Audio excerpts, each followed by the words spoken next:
Distribusi hewan kurban dari perusahaan di Gerem turun drastis.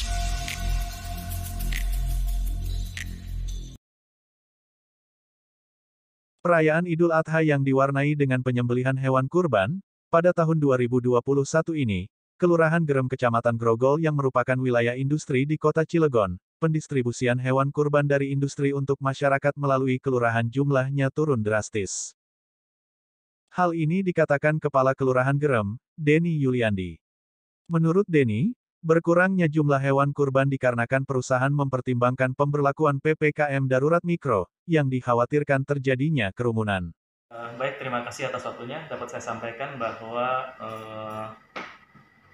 untuk tahun ini mungkin ada sedikit perbedaan realisasi bantuan hewan kurban dibandingkan dengan tahun-tahun kemarin, karena mengingat sekarang kita dalam kondisi pembatasan atau pemberlakuan pembatasan kegiatan masyarakat atau PPKM skala mikro dan PPKM darurat yang sedang berlangsung. Jadi mungkin ada beberapa perusahaan yang mempertimbangkan ketika memberikan bantuan hewan kurban ini bisa berpotensi menimbulkan kerumunan gitu.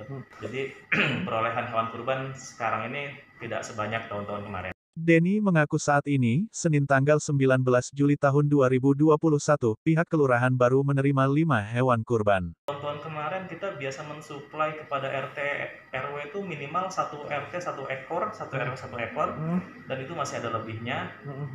Kalau sekarang tahun ini mungkin seperti yang kita lihat di depan ya, baru dapat 5 ekor. Nah, nanti kita akan distribusikan menyesuaikan dengan perolehan hasil akhir aja.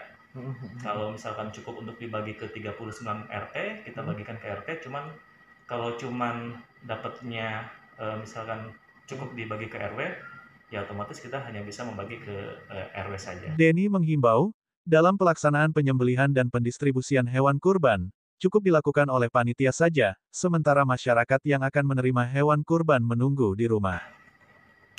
Himbauan kami kepada masyarakat di Kelurahan Gerem dalam proses penyembelihan hewan kurban besok hari, kami menghimbau yang melaksanakan penyembelihan hanya cukup dilakukan oleh panitia saja di masing-masing DKM, sementara untuk warga masyarakat tidak diperkenankan untuk menyaksikan proses penyembelihan hewan kurban apalagi sampai berkerumun.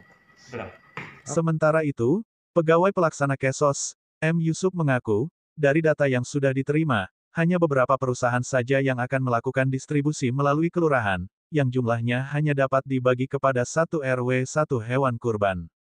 Ini kurang lebih 16 kambing. Artinya lebih kurang dari tahun kemarin ya Pak ya? Oh, nggak kurang-kurang lagi, jauh. Jadi sekarang itu sistemnya per RW 1. Biasanya? Biasanya mah per RT, 39 RT kebagian semua.